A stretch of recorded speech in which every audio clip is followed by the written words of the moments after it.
Bus stop पर कुछ लोग खड़े बस का इंतजार कर रहे थे। तभी वहाँ 10-12 साल की एक लड़की आई। उसके कपड़े गंदे और फटे हुए थे। वो वहाँ आकर लोगों से कहने लगी, बाबूजी 2 रुपए दे दो, बाबूजी 1 रुपए दे दो, 2 दिन से कुछ नहीं खाया है, 1 रुपया दे दो ना बाबूजी। वो लड़की दोपहर तक ऐसे ही लोगों से पैसे मांगती रही। फिर दोपहर को अचानक गायब हो गई। उसके बाद अगले दिन फिर सुबह सुबह बस स्टॉप पर आ गई और पिछले दिन की ही तरह लोगों से भीख मांगने लगी। ऐसा उस बस स्टॉप पर अक्सर होने लगा। एक दिन अशोक कुमार नाम के एक रिटायर्ड स्कूल मास्टर उस बस स्टॉप पर आए। वो लड़की उस दिन भी उसी तरह भीख मांग रही थी। उस दिन उसे कोई भीख नहीं दे रहा था। चल चल चली जा यहाँ से। मैंने क्या तेरा ठेका ले रखा है जो रोज रोज चली आती है भीख मांगने, भिखमंगी कहीं की। उस आदमी ने देखा कि और लोगों ने भी उस लड़की को दुत्कार कर भगा दिया। अशोक जी ये सब देख रहे थे। ना जाने क्यों उनके मन में इस लड़की के प्रति दया उमड़ रही थी। उस दिन उस लड़की के पास काफी कम पैसे जमा हुए थे। अभी वो पैसे लेकर वहाँ से जाने के लिए निकली ही थी कि अचानक वहाँ पड़े पत्थर से उसे ठोकर लगी और जो भी थोड़े बहुत पैसे उस दिन उसके पास जमा हुए थे वो भी उसके हाथों से छिटक कर नाली में जा गिरे। उस लड़की ने पहले तो अपने पैसों को बहुत खोजा, मगर जब वो नहीं मिले तो आंखों में आंसू लिए वहाँ से जाने लगी। ये देखकर अशोक जी से रहा नहीं गया। वो उस लड़की के पास आए और उससे कहा, नहीं नहीं बेटा, रोते नहीं है। फिर उन्होंने सोचा,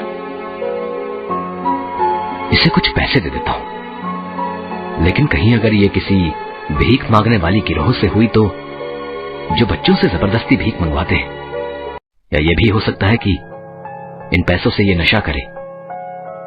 इस तरह पैसे मांगकर नशा करना इन जैसे बच्चों की आम बात है। ये सब सोचकर उन्होंने कहा, अच्छा बेटा, ये बताओ कि पैसे लेकर तुम क्या करोगी? इन पैसों का मैं खाना खरीदूंगी बाबूजी। कहीं ये झूठ तो नहीं बोल रही? चलो फिर मैं तुम्हें खाना ही खरीद देता हूँ। इसके बाद अशोक जी उसे खाना खरीद कर देते हैं। खाना लेकर वह लड़की वहाँ से चली जाती है। कहीं ये खाना फेंक कर फिर से भीख मांगने ना आ जाए, इसलिए कुछ देर यहीं रुक कर देखता हूँ। अशोक जी काफी देर तक वहाँ रुके रहे, मगर वो लड़की फिर नहीं आई। अशोक जी भी वहाँ से चले गए। अगले दिन जब अशोक जी फिर से उस बस स्टॉप पर आए तो उन्हें फिर से वही लड़की दिखी जो लोगों से भीख मांग रही थी। उस दिन भी अशोक जी ने उसे खाना खरीद कर दे दिया। कुछ दिनों तक ऐसा ही चलता रहा।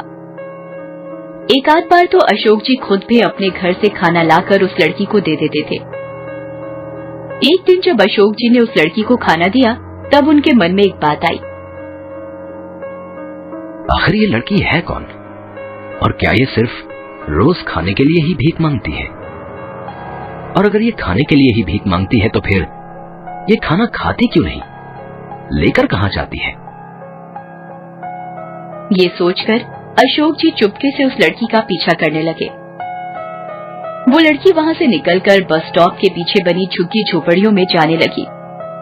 वो कभी इस गली में घुसती तो कभी उस गली में। हालांकि अशोक जी तेजी से उसका पीछा कर रहे थे, मगर एक गली में घुसकर वो लड़की गायब हो गई। धत तेरे की, इतनी मेहनत के बाद भी पता नहीं चल पाया। खैर कोई बात नहीं, आज नहीं तो कल इस बात से पर्दा उठा ही लूंगा मैं। अगले दिन अशोक जी उस लड़की को देने के लिए घर से ही बना खाना लाते हैं। ले बेटा, खाना खा ले। आज तू यहीं बैठकर क्यों नहीं खा लेती? वो बाबूजी, वो मैं खा लूंगी आराम से, आप चिंता मत कीजिए। तो फिर यहीं खा ले। देखो अभी खाना गर्म भी है, बाद में ठंडा हो जाएगा तो अच्छा नहीं लगेगा।